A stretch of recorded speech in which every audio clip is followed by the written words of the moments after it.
Alright, so in this video tutorial, we're going to practice some basic applications of remote sensing in GIS environment.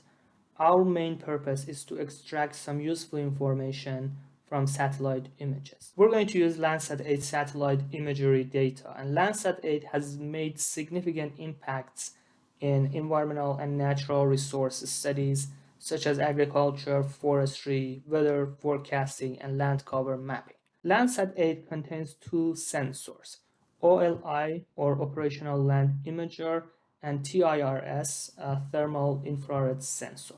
And here are some characteristics about Landsat. For example, Landsat has a 16-day repeat cycle, which sometimes is called temporal resolution, which is the amount of time or days that it revisits and acquires the imagery data from the exact location.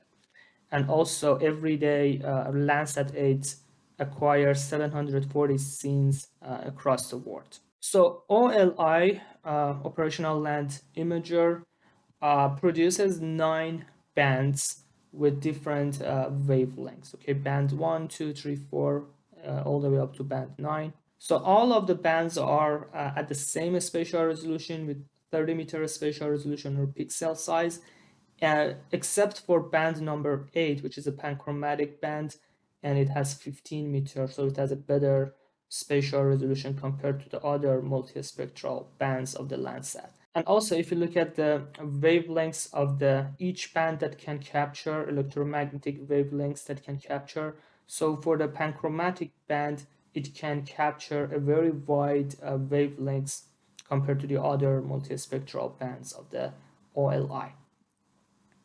So the second sensor is TIRS, and TIRS consists of 2 bands, band number 10 and band number 11, and both of them have 100-meter spatial resolution. So these 2 bands, band number 10 and 11, are used for studying Earth surface temperature, global warming, and water resource management. So in general, the purpose of Landsat satellite is to monitor the Earth and keep track of changes on the planet's surface. In this lab, first we will learn where and how we can obtain the Landsat 8 satellite imagery data for our region of interest. And after downloading a scene for Landsat for our region, we will extract vegetation cover or normalized difference vegetation index, which is called NDVI. And finally, we will analyze the vegetation cover for ticks habitat in our study region. In the future labs, we will learn how we can produce land cover maps using image classification techniques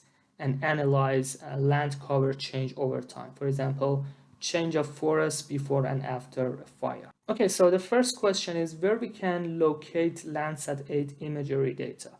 So if you go to this website, glovis.usgs.gov, so in order to download satellite imagery data from USGS, you need to create an account. So after signing up in this website, you need to use your credentials and then log into your account. After logging into your account, click on Launch Glovis. And here you need to first find your area of interest. Okay, so my area of interest is central part of the Arkansas. So let me find that study region. So here is Arkansas and central part of Arkansas. Let me zoom in. And so here is almost is my study area. So after you zoom into your study area, you need to click on selected data set. And here you need to select Landsat 8, 9, OLI, TIRS sensors and add selected data set. So as you can see, it found 384 scenes. So yours might be different depending on your zoom. So for me, it found 384 scenes that matches my study area. So another thing is that you can see how only one scene, so let me zoom out. So one scene can capture a relatively large study area. Okay, so for example, for this one, it covers over 1/3 of the Arkansas state, only one scene of the satellite images. And another thing is that, as I mentioned, some scenes are very cloudy, especially during the winter time. So I would like to be very conservative and select the scenes with no or very low percentage of clouds. So how can I do that? If you find common metadata filters, click on that. And here we can say that the cloud cover, I want to limit the scenes to under 5% cloud cover. So only show me the scenes that are for this study area under 5% cloud cover, add filter and close. Now you can see that the number of the scenes dropped. So if I again zoom in my study area, number of scenes will be lower. I also would like to select the most recent data. So if you click on common metadata filtered and acquisition date. So today date for me is June 25, 2022. So I would like to select the data from June 25, 2021 to June 25, 2022. And then add filter and close. Again, the number of the scenes has dropped significantly.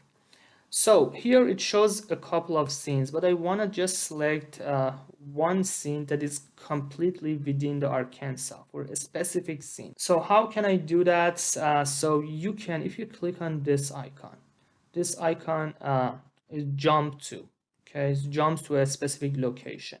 So click on that, and then here you can mention the exact location of the scene. So path and row can identify the exact location of scene. Path number 24 and row number 36 is the scene that we are looking for. So click on jump to location, and now we can see that we have 14 scenes. So the one that I am interested in is this scene that, as you can see, is completely within our study region. Okay, for this scene, we have 14 scenes that matches my filter, but some of them are outside of the Arkansas, so I'm not interested in those. So here we can select the scene. So if you click on next or previous, you can select the scene. If you can't see this scene navigator, click on this icon for showing scene navigator. Sometimes it doesn't show the scene navigator. So click previous and next. This scene is so the date that was acquired was 2022-02-08. So this one is February 8th for this year. So let me click on, for example, for the most recent one, 06 for June 24. It's yesterday according to my date. So it for you it can be different. So it doesn't really matter as long as it is for this scene, this path and row 2436. So it will be good. So I would like to select this one for yesterday.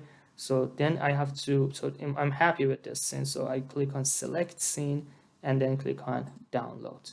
So if you haven't logged in your account, you are not able to download the information from USGS, okay? So here I would like to select Landsat 8. So I would like to select level 1.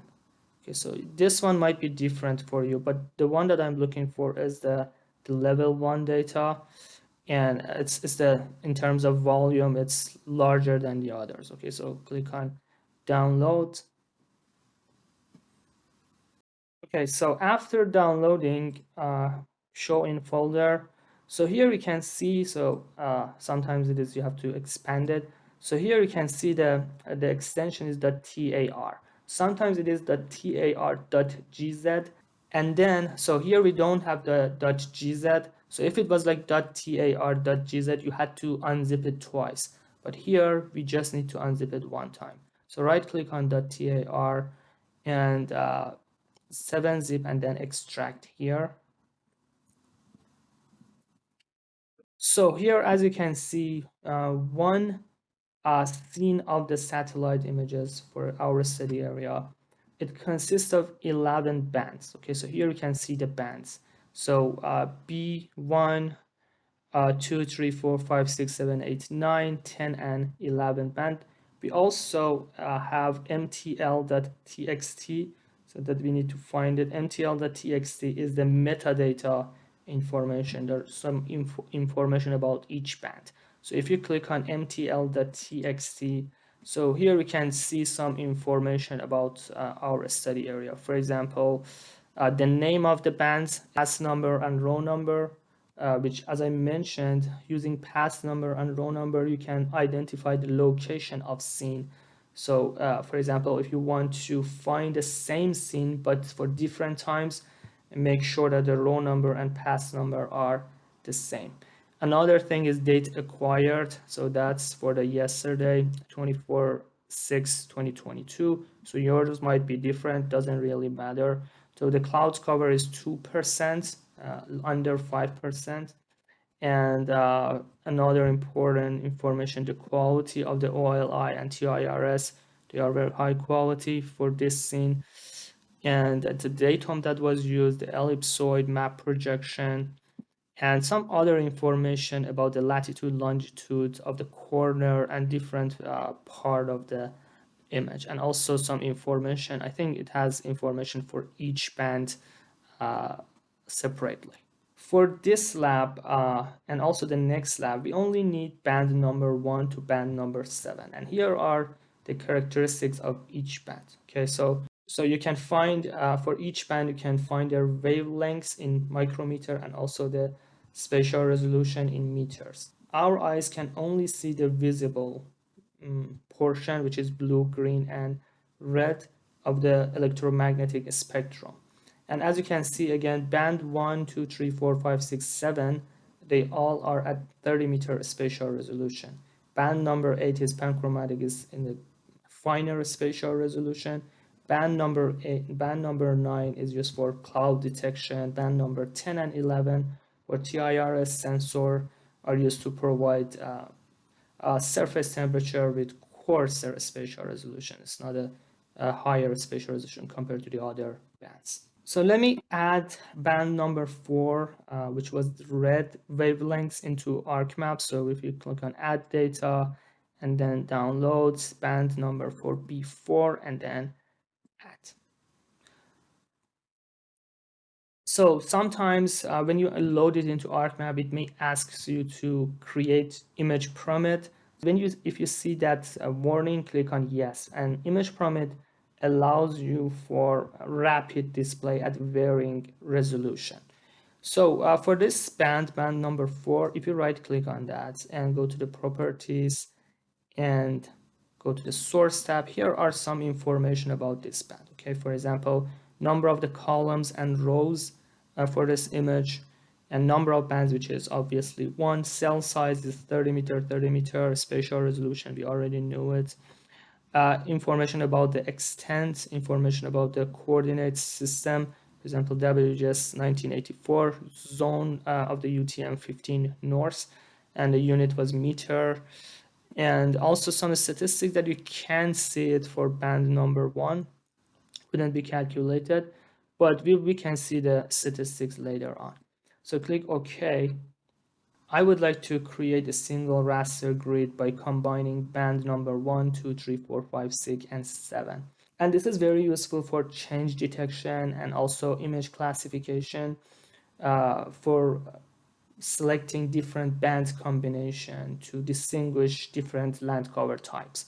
So to do that, click on search, and here we have to composite the band. Okay, so type composite and then composite bands, click on that one. So here we want to combine or merge the band into a single image. Here I need to add the band. So first click on browse. So here the order is very important. Okay, so first of all you need to select band number 1, add. Okay, so it may take a few minutes for loading the first band, but the next one is easy. Band number 2, 3, 4, 5, 6, and 7. Click on add. So here again, just make sure that the order is B1, 2, 3, 4, 5, 6, 7, and then I'm gonna save it in the download folder as composite.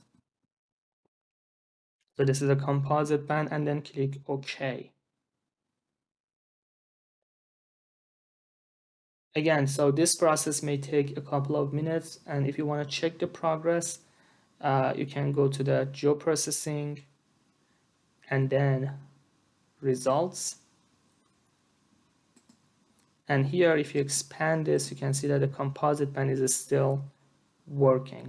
Okay, so once finished processing, the composite band should be automatically added into ArcMap. Otherwise, you need to click on Add Data and then load it into the ArcMap. So if you right click on this composite, first of all, you can see that it's RGB. So you can see that it's not just one band, like it's not just a single band. So if you right click on that properties, so the source tab, now we can see that the number of bands for a single image is 7. So it's a combination of several bands. And also all of them, since all of them were 30-meter spatial resolution, for the combination is also 30-meter spatial resolution. Extend spatial coordinate. Here you can see the characteristics of each band. For the single one, it wasn't available, but now we can see the minimum value of the pixels, maximum standard deviation, and also so it has it for each of the bands. Band number 1, 2, 3, 4, 5, 6, 7. For this image, which is a combined or composite image, so if you want to see the if you want to have a natural representation, so you can change the combination of the bands as 4, 3, 2, and we know that 4 is red, 3 is 2, 3 is green, and 2 is blue. So here, if I click on this one, and I'm going to say that the 4 is red, 3, and then 2. So this is the natural representation of the image. This is what you can see with naked eyes. However, it is not always easy to distinguish different features. For example, here, so probably this wasn't a good image because it has a cloud cover, but so hopefully for you is doesn't have much cloud cover, but probably I should select another image, but it's okay. So it is not always easy to distinguish different features of landscape based on the natural color composition. In that case, we should choose our data from other bands, other wavelengths. For example, if I want to distinguish forest from shrub, so natural color is not very helpful. So what should I do is that I have to use another combination, which is an important combination of the bands. It's 5, 4, 3. So if I set this to 5 and then 4 and then 3. And based on this one, you can easily distinguish water, and also, for example, darker red, they show that this has higher vegetation or better vegetation compared to the pink color. Okay, now how can I measure vegetation cover based on satellite image? So there are multiple indexes to measure vegetation cover, but the most popular one is NDVI, or Normalized Difference Vegetation Index. According to USGS, so for the NDVI values, or Normalized Difference Vegetation Index, is the widely used measure for the vegetation index. The values ranges from -1 to +1. And the values that are less than 0.1 or negative values, it shows, so these areas are not vegetation. They are barren rock, they are sand, snow. They have very low NDVI values. But sparse vegetation, such as shrubs and grassland, they have moderate NDVI values. So between 0.2 and 0.5. And high NDVI values, it shows a dense vegetation. For example, it's a forest. And another thing is that for the NDVI can reveal where vegetation is thriving and where it is under stress. Okay, so it's a very good indicator. For example, shows that there is a deforestation in these areas or natural disturbances like wildfire and so on. So NDVI, Normalized Difference Vegetation Index, is an indicator of the vegetation greenness. The higher value of the NDVI shows that higher density of vegetation cover for each pixel in this satellite image. And how can I calculate NDVI based on satellite image? Using this simple formula. So we need to find NIR minus R band and then divided by NIR plus R band. So it's a difference and then normalize it. And the reason is that vegetation cover is based on the amount of red light that is absorbed and the amount of reflected NIR. Okay, so in general, a healthy plant will reflect a lot of NIR than unhealthy plant. Okay, so based on this formula, we just need to do this simple mathematical operation to find the vegetation index or NDVI from the Landsat 8. So what is NIR and what is R? So according to this table, band 5 minus 4 divided by band 5 plus 4. Okay, so in GIS environment, we already have loaded band number, I think 4, right? So I just want to add the band number 5, which is this one, and then click add. So we have band number 5 and also we have band number 4. And then I want to do the calculation to measure the NDVI. So here search raster calculator. And then click on raster calculator spatial analyst. So if you get an error like this, it's because you need to activate the license. So click OK and go to the customize extension and then check on spatial analyst and then close. Now if you click on raster calculator, it will work. And your query should be NIR minus R divided by NIR plus R, or band 5 minus 4 divided by band 5 plus 4, okay? But sometimes it does the calculation based on integer number or whole number, so we need to force to calculate based on the float number or decimal number. So what should I do is that first I mentioned floats.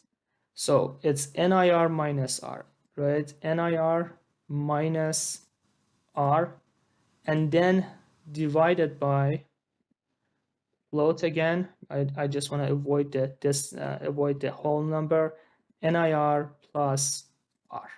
So here just make sure that you do not use the keyboard for typing, just use this panel, and I want to save it as NDVI and then click OK.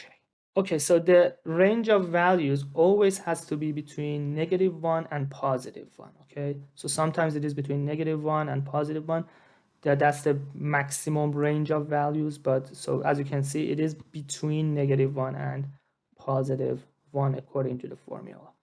And again, the larger value for the NDVI, so the maximum value NDVI is 68%. So in the areas above half NDVI or above 60, it shows a very dense vegetation cover. Negative values shows barren land, rocks, structures, okay?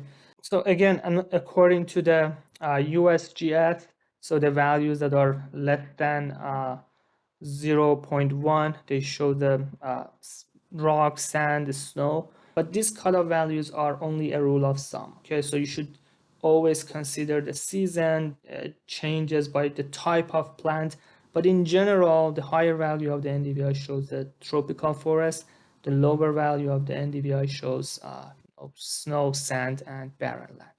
So here, let me change the symbology. For example, I want to use the low values showed red and high value of the vegetation cover shows green, and then click OK. So most part of our study area is green, as you can see. And so these are water, and water has very low NDVI value. That's why it's in the red color. So we want to examine the habitat of ticks relative to vegetation cover. Okay, so let me add the data for the location of ticks that we had in the previous lab for Arkansas. So ticks Arkansas and then add. So this was for the entire state of Arkansas, but I wanna extract the NDVI values for each tick location. Okay, so from this NDVI value, from this NDVI image, I would like to extract the vegetation cover from this NDVI image in order to examine the habitat of the ticks. The first thing is, so I have the data for the entire Arkansas. I just want to focus on the this study area. Okay, so what can I do is that I can add our area of interest shapefile. So here is the AOI, and I would like to clip the entire tick Arkansas with this AOI. So here, if I type clip and clip analysis, So our input feature is going to be the entire tick Arkansas, but I want to clip that with our AOI. And I'm going to call this in the, first let me save it in the, here, ticks underscore AOI, which means that the ticks that are within my area of interest. Save and click OK. Okay, so let me now uncheck this one. Let me remove this one. So now I have the ticks within the AOI. So the next step is that I would like to extract the NDVI values for each of these tick location. Okay, so here if you type extract values to point and extract values to point spatial analyst, and here your point feature is going to be the ticks of AOI, and I want to extract the values from the NDVI. Our raster is going to be NDVI. And then I'm going to save this as ticks underscore NDVI. If you would like to include values from adjacent cell, or you can append all the input raster attributes. I don't want to have the raster attributes here. So I leave both of these unchecked and then I click OK. Okay, what happens? We have a new shapefile, ticks NDVI. If you right click on that, open attribute table, I can see that I have the NDVI raster value. I have the NDVI. So if you are not happy with this name, so let me create another field, NDVI, and then I'm gonna call it as a float number. And then I'm gonna copy this here, okay, field calculator. So NDVI is gonna be raster value, and then okay. So now I can remove this one.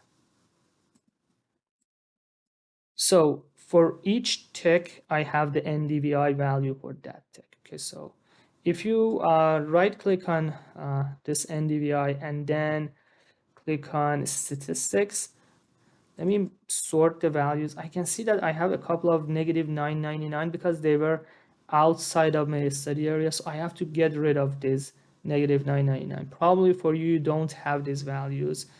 So let me click on editor. How can I remove this negative 999? Editor, start editing for the ticks NDVI for this layer. So now I'm gonna select these negative 999s. Okay, and then right click and then delete selected. So that's how we can remove the value. So let me sort it again. So I think we don't have negative 999 because that's not a true value. So now we can click sub editing and save. So you probably don't have negative 999, but if you have it, you need to turn on editor and get rid of the records with the value of negative 999. So now if you right click on text NDVI, open attribute table, and let me sort the values so we don't have negative 999. So now if you right click on NDVI statistics, so the average NDVI for each type of tick is 40%. But remember, again, this is based on the season. So if you, for example, select December, probably the NDVI is going to be definitely lower than June months. Okay, so the values are different depending on the season, but the average NDVI values for the ticks in this state, in this study area, is 40%. And so it is mostly, so the maximum value, as you can see, is 58%. So you can compare NDVI for different type of ticks. Okay, so that was for all of the ticks together, but we have the for different type of ticks in this state. I'm gonna compare their NDVI. So if you right click on name of the text and then click on summarize, I want to find for NDVI, I want to find the average of the NDVI for each type of text. Probably I want to have the standard deviation as well. So I'm going to save this as NDVI underscore text and as a DBF database file, and then save and OK. So do you want to add it? Yes. So what happened in NDVI underscore ticks? If you right click and open it, For each type of the ticks in this study area, it shows me the average NDVI.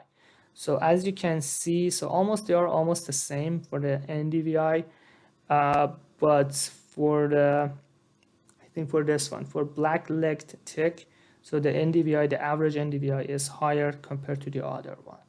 And also the NDVI values, the standard deviation, which shows that how close the values are to the average. So here we have the values are very closer to each other for the brown dog tick compared to the other one. So here is more dispersed compared to the other ticks. So this was an example of NDVI in vector-borne disease studies. Ticks NDVI, for example, you can use this value as an explanatory variable for your modeling. Investigate whether this variable is significant or not, okay? And another example is, for example, in the mental health studies, you want to see whether NDVI has a significant impact on the mental health or not, or vegetation cover has an impact on mental health or not, or physical activity, is it associated with NDVI or not? Or another example is that to track vegetation cover over time. So as you know, Landsat data are available every 16 days, or the temporal resolution is 16 days. So we can monitor deforestation or monitor wildfire, before wildfire and after wildfire, and then measure the NDVI values.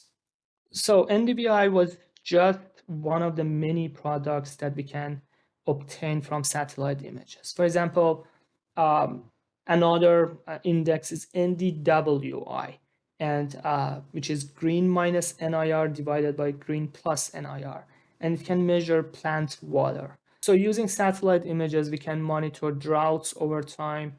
We can monitor vegetation cover. Is it shrinking or is it expanding? Change of water bodies, it is shrinking or expanding over time, and many other